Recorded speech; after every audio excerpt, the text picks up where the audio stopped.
happy birthday to a guy in the back of the room, Caleb Smith. Happy birthday. He's a good man. As lawmakers, we are here to serve people.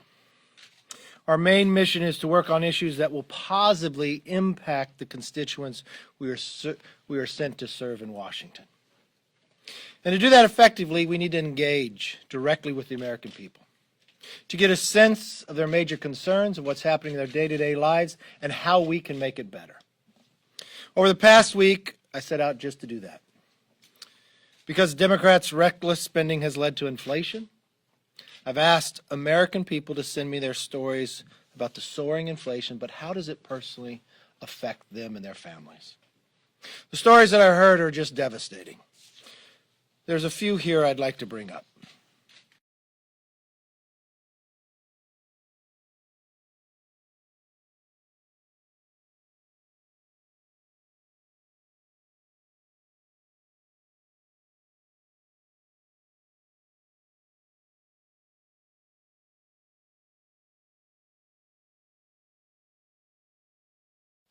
Last year it cost $35 to fill up. This time it costs $92. How many of us across America have actually felt that as they fill their cars up? Katrina from Idaho, gas is $3.70. Milk is almost $3 a gallon. We have cut spending at the grocery store a bunch since prices have gone up.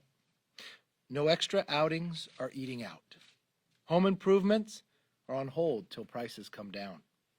Mike, a lead pastor at the church. My wife can't do as much as we used to do for others.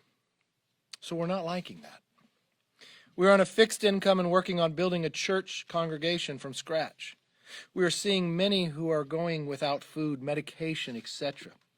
So we're taking food to them to hopefully make their lives easier.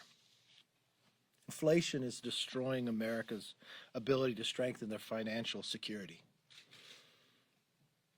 As I watched a clip from the president's town hall last night, I couldn't see a person more out of touch.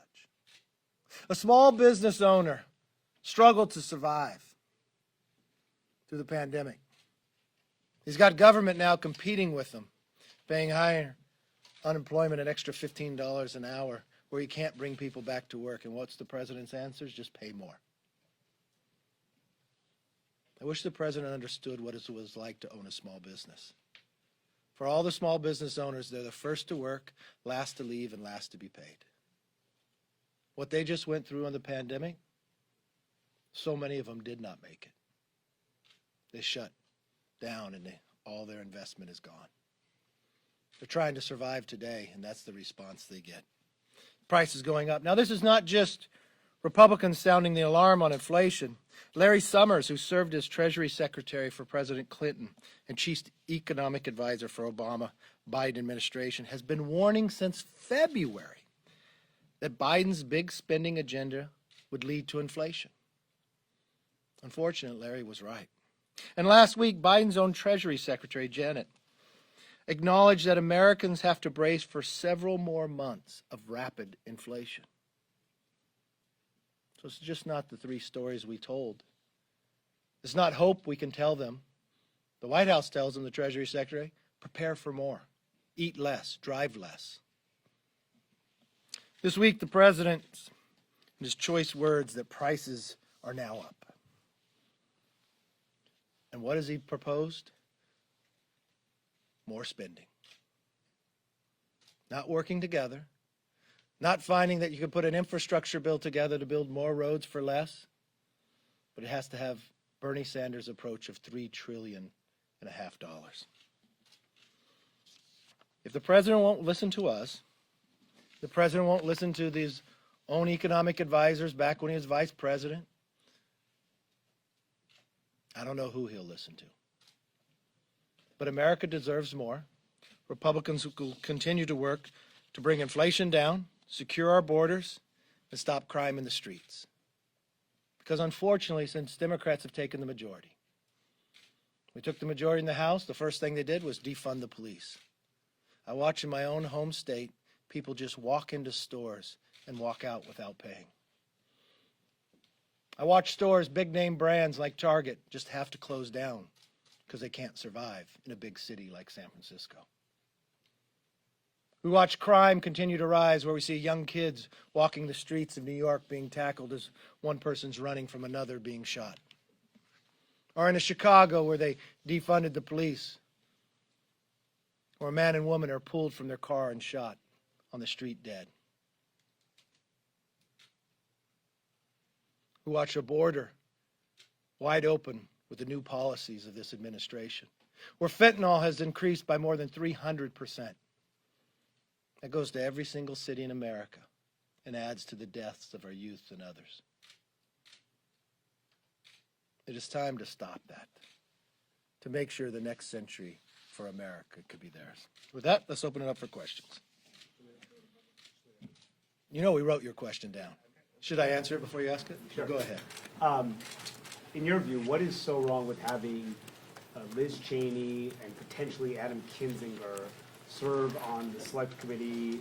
Potentially they could provide some level of ideological balance to this committee. What is wrong with having one or two members of your conference join with Democrats to investigate what happened here? You know it, and we predicted it back at the very beginning. This is a sham committee that's just politically driven by Speaker Pelosi. When we proposed to do a commission back in January, she said no, she just wanted to make it political. When we responded back to her, she waited 10 weeks to say anything else. I don't think anybody in America, I think even your viewers understand what a sham this committee is and how politically driven. For her to pick and choose who can serve on, to say that the ranking member of Judiciary who would have jurisdiction cannot serve. When she decides that Jim Banks, who served his nation in the Navy in Afghanistan, that he can't serve here. When she selects a chair of the committee that believes Republican senators are equal to terrorists, just dropped a lawsuit against the president, and objected to the electors when it came to the election of George Bush, I think even you would understand that. Yes, sir. Punish them in any way? Yes, sir. Can we talk about infrastructure for a second? I mean, how do you view the Senate's bipartisan infrastructure bill? Have you been briefed on the details by any of your colleagues? You know, they continue to move. I haven't seen all the details.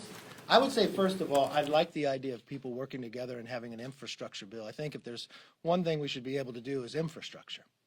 I laid out to the president what I thought a bipartisan infrastructure bill would look like. The first thing you'd have to do is agree on what infrastructure means: roads, bridges, highways, broadband, and airports. I think we would then look at the need of the nation. We'd want to make sure we could make some reforms with NEPA and others, so you wouldn't wait a decade to build these, so your money would go further. And I think we could find compromise there. The most difficult part is at that moment in time when they did get an agreement. The president said there was an agreement, but in the same day he said, no, I still need the other $3 trillion. You just listen to the stories. Since this new administration and Democratic majority, they proposed a bill with a nice title, but it has nothing to do with it. We watched what they did back at the beginning of the year when they called it a COVID bill with less than 9% going to it, but now we have inflation. I would like the idea of a bipartisan infrastructure bill. There is one. So do you have any view? No, they don't, even they tell you they can't vote on it yet because they don't have one.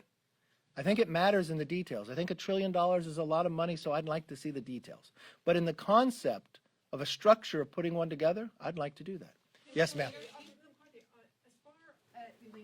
About a few weeks ago, you said that I don't know in history where someone would go get their committee assignments from the speaker and expect for them to have them for the conference as well. Where are you right now as far as committee assignments are concerned with Cheney and potentially Adam Kinzinger?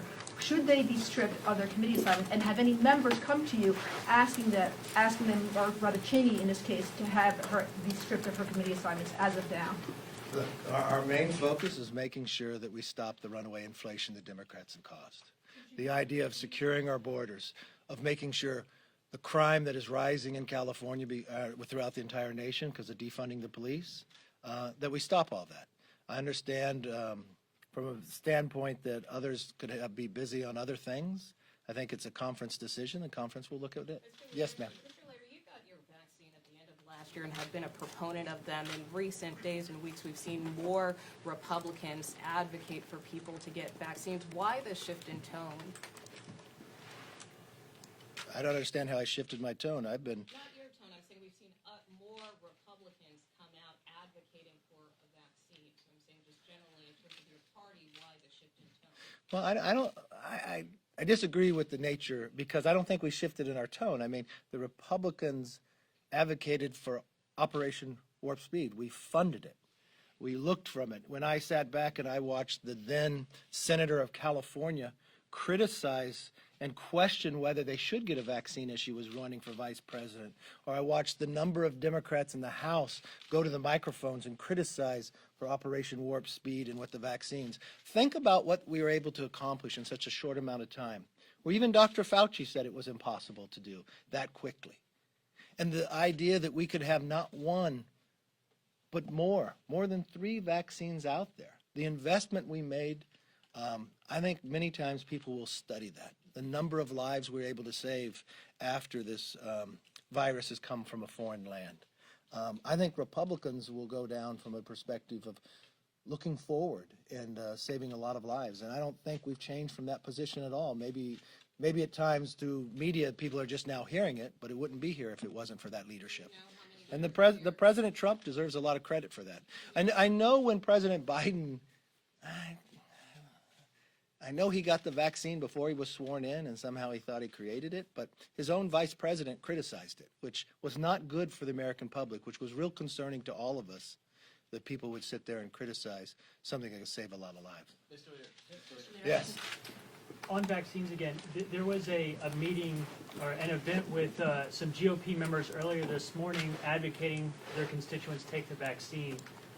Should House members, Republican and Democrat, be putting out statements, doing events to show that this isn't a partisan issue? Well, I think when members first got the vaccine, that's what they were doing and showing. I mean, I believe that's continuing to be going forward. More information should be provided, because at this moment in time, I think anyone that wants a vaccine should be able to get it. But I think the aspect to it, many times, if people have questions about it, let's answer the questions. Let's not say, oh, you can't put any information out. I think what would really have people have greater trust, provide all the science, provide all the information, instead of trying to withhold something. That would bring somebody more doubt. And I think that's a wrong approach, and I think at times we hear that from the White House, and that's just wrong. Yes, sir. Thank you, Mr. Leader. We've seen, the Senate hold individual hearings on January 6th, but given that what was supposed to be the authoritative investigation on it is now fractured, can you confidently say to the public that Americans are going to get a comprehensive and honest accounting of what happened that day?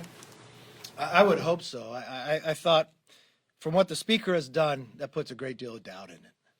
I mean, at no time in the history of a select committee in America, and I checked with the historian, has what Speaker Pelosi done ever happened before. The idea that she's going to pick and choose, you're not going to get an outcome. I mean, she's picking and choosing, and she put a chairman on that objected to the election of George Bush. She put a chairman on this committee that just had to now pull back on his lawsuit against President Trump.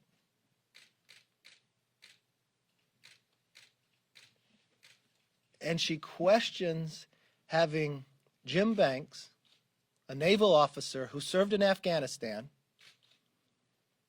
that somehow she predetermines. I mean, it doesn't matter today what she does with that committee, because it's not going to change the outcome of what it seems like a predetermined or already written report. And at the same time that she played politics with this for 6 months, the Senate acted. The FBI has investigated. And the architect of the Capitol has $10 million. What really comes down to is there are 2 questions. Why were we so ill prepared? If you read the Senate report, you know they knew at December 14th. Why were we so ill prepared? Second is, you got to make sure it never happens or has the ability to happen again. In that meantime, since that January, we have lost Officer Evans on Good Friday. From a driven individual that could be politically motivated, I think everything should be looked at. Yes. Leader McConnell has said that in an interview that he thinks Democrats are going to need to go this alone, Republicans won't vote for it, and Democrats should fold it into their reconciliation bill. What's your position on the debt ceiling? How would you like to see the issue dealt with? And do you think Democrats should put it in reconciliation and vote for it themselves because Republicans won't? No, I think Democrats should put in reforms. The idea they want to do, you've got inflation caused by their spending. They've warning from their own Democrats, warning from their own economic advisors. If they go forward with this, they will get inflation. They went forward with it. They got inflation. Inflation is a tax on every single American. You just listen from the first story of a retired police officer and National Guard in Arkansas. That just last year he paid $35 to fill up his truck. Today it's $92. Or that mom who says they can't eat out anymore. This is the effects of their action. And what do they take from that? To propose to go spend another $3.5 trillion. I can't think of one Republican that wants to vote to allow them to do that. So they should think long and hard about what they propose to do and with the debt ceiling coming. And I think for all Americans, they should listen to America of the damage that they're causing. Not just in the crimes in the streets because they defunded police. Not just the drugs that are coming into America because they opened up the borders. And it's not just drugs. They are catching terrorists on the watch list. These are not the senators on the other side that they believe are terrorists. These are actual terrorists from Yemen that are on the watch list that are coming across this border. There's inflation rising that we haven't seen in more than a decade. That is a tax on every American. So when it comes to a debt ceiling, they should take it very serious, think it long and hard, and they ought to stop digging the hole that they are creating for America and change course. Thank you very much. Have a good weekend.